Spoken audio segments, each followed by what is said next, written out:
बात काफी पुरानी है, शायद 1991 से 1992 की। हमारे पड़ोस में एक किराएदार रहा करते थे। उनकी सर्विस टू व्हीलर कंपनी में एक मैकेनिक की थी। उनकी प्रवृत्ति नास्तिक थी और उनकी पत्नी और बच्चे काफी धार्मिक थे। उनके बीच में हमेशा इसी बात को लेकर झगड़ा होता था कि जब भी कोई धार्मिक समारोह होता है, जैसे कोई साधु संत का प्रवचन होना या कोई झांकी, या फिर पड़ोस में किसी के भी यहाँ भजन मंडल का कार्यक्रम, तो उनकी पत्नी किसी भी समारोह में पुण्य कमाने का अवसर नहीं खोना चाहती थी। इसीलिए जब भी किसी का बुलावा आता या कोई ऊंचे साधु संतों का प्रवचन होता, तो वो वहां तुरंत चली जाती थी। ये बात उसके पति को बिल्कुल भी अच्छी नहीं लगती थी, क्योंकि उनके इस तरह के बुलावों में जाने से उनके दैनिक कार्यों में व्यवधान पड़ता था। मित्रों, बात भी सही थी, क्योंकि पहले जिम्मेदारी हमारे घर की होती है, बाद में अन्य कार्यों की। लेकिन दोस्तों, उनके पति हमेशा से नास्तिक नहीं थे, क्योंकि जब भी वो किसी देवी देवता के स्थान से गुजरते, अपना सर जरूर झुकाते थे। इसी से हमने ये बात नोटिस कर ली, ये अंदर से धार्मिक तो जरूर है, लेकिन इनके नास्तिक होने का काफी श्रेय इनकी पत्नी को जाता है। क्योंकि इंसान के कर्म और भाग्य दोनों एक साथ चलते हैं। आप चाहे कितनी भी अच्छी किस्मत लिख कर क्यों ना लाए हो, फल तो कर्म के अनुसार ही मिलेगा। उनकी पत्नी को घर के मकान की बहुत लालसा रहती थी, और भाग्य ने साथ दिया तो उनके होम लोन की दिक्कतें दूर हो गई और उन्होंने एक अच्छा सा मकान खरीद लिया। दोस्तों, अब यहाँ से बात शुरू होती है। उनकी पत्नी के कारण उन अंकल को पूजा पाठ और हवन शांति गृह प्रवेश को बिल्कुल सिरे से नकार दिया और घर में शिफ्ट हो गए। उस घर में जाते ही सबसे पहले तो उन अंकल को भगवान की तस्वीरें लगाते ही कील ठोकते वक्त गहरा जख्म हो गया और खून की धार जमीन पर गिर गई। उनको 7 टाके आए। घर में शिफ्ट होने के बाद वो कुछ समय के लिए कहीं बाहर चले गए। वापस आए तो उनके साथ अजीब 2 बातें होने लगी। उनको रात में कभी ऐसा महसूस होता कि कोई उनके पास से होकर सीढ़ियों की तरफ जा रहा है, तो कभी उनको नींद में ऐसा लगता कि किसी की आने की झपकी पड़ी हो। अब इस तरह उनको 2-3 महीने हो गए। फिर एक दिन और एक बात हुई, उन अंकल की तबीयत खराब हो गई। सब जांच गए, लेकिन कोई समस्या नहीं आई। लेकिन वो अंकल अपनी पत्नी से कहते कि मुझे बहुत घुटन महसूस हो रही है और मन भी खराब हो रहा है। वो अपनी पत्नी से बोलते कि पता नहीं, मुझे बार बार ऐसा लग रहा है कि बहुत जी भर कर रोऊं।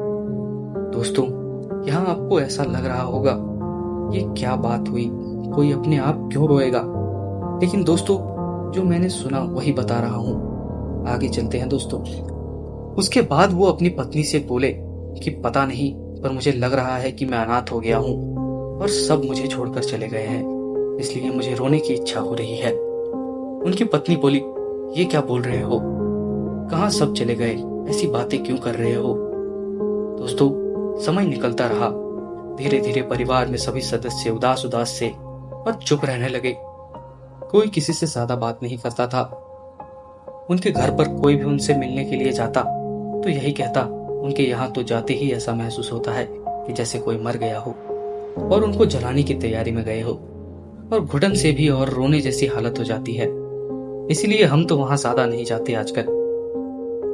दोस्तों, हम कहते हैं ना कि अच्छे कर्मों का फल हमेशा मिलता है। हम तो शायद ये उनकी पत्नी के अच्छे कर्मों का फल ही मानते हैं कि एक दिन एक सारंगी बजाने वाला, जिसको हम लोग कमली भी कहते हैं, उधर से गुजर रहा था तो उनके बच्चे बाहर ही बैठे थे।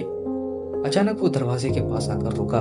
बच्चों को थोड़ी देर देखने के बाद कहा, बेटा, तुम्हारी मम्मी को बुलाओ। बच्चा अंदर जाकर मम्मी को कोई मांगने वाला आया है ऐसा कहकर बुलाया। उस बच्चे की मम्मी को देखकर सारंगी वाला बोला, बेटा, तुम्हारे बच्चे का ध्यान रखना, इसके साथ कोई दुर्घटना होने वाली है। वो बोली, क्या दुर्घटना होने वाली है? वो बोला, तुम उसे रोक नहीं सकते, जो होना है वो तो होकर ही रहेगा। हम उसे रोक नहीं सकते, पर जितना जल्दी हो सके इस मकान को छोड़ दो, या फिर इस घर में गायत्री पाठ और दुर्गा सप्तशती का 9 दिन तक अखंड पाठ कर लेना, नहीं तो तुम यहाँ चैन से नहीं रह पाओगे और कुछ भी हो सकता है। वो सारंगी वाला चला गया। उसके थोड़ी देर बाद बच्चे की माँ ने उसे किराने की दुकान पर कुछ लेने के लिए भेजा, जो रोड के उस पार थी। तो वो बच्चा जब सामान लेकर आ रहा था तो उसको किसी स्कूटर वाले ने टक्कर लगा दी। इत्तेफाक से बच्चे को भी साथ टाके आए।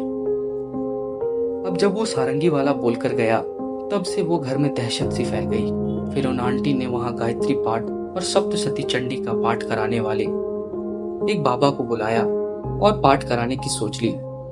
लेकिन जब भी इसका नाम लेते तो उनके पति फिर से इन सब चीजों को नकारते रहते। उनकी पत्नी की स्थिति ऐसी हो गई जैसे एक तरफ कुआं और एक तरफ खाई और बीच में शेर। एक तरह से देखा जाए तो जब भी इस घर के शुद्धिकरण की बात आती तो हमेशा नकारात्मक सोच ही उभर के आती थी। एक दिन उन अंकल के कोई रिश्तेदार वहां मिलने आए जो भजन कीर्तन में व्यस्त रहते थे। उन्होंने भी जब वो जाने लगे तो बोले, तुम ये मकान जल्दी से छोड़ दो, नहीं तो कुछ भी हो सकता है। मुझे यहाँ कुछ अच्छा नहीं लग रहा। फिर काफी जनों की राय लेने के बाद उनको वो घर छोड़ना ही पड़ा। फिर कुछ महीनों बाद वो आंटी एक बुजुर्ग महिला से बात कर रही थी। बातों बातों में उस मकान का जिक्र चला तो उन बुजुर्ग महिला ने बताया कि यहाँ पर एक लड़की छत से गिर गई थी, और जब दूसरा परिवार रहने आया तो एक दिन घर में करंट फैलने के साथ 7 के 7 लोग एक साथ मारे गए। ये घटना उन बुजुर्ग महिला की शादी के समय के आसपास की है। तो दोस्तों, इस पूरे घटनाक्रम में 7 के आंकड़े का माजरा अभी भी समझ नहीं आया।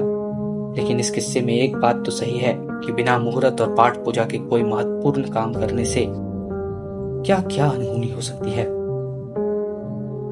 आज की ये कहानी यही समाप्त होती है। कहानी को पूरा अंत तक देखने के लिए आपका बहुत बहुत धन्यवाद। मैं हूं अजय और आप सुन रहे थे आत्मवार्ता। ऐसी ही और भी कहानियों को सुनने के लिए हमारे चैनल आत्मवार्ता को सब्सक्राइब करें। हम 100 सब्सक्राइबर के काफी करीब हैं। धन्यवाद।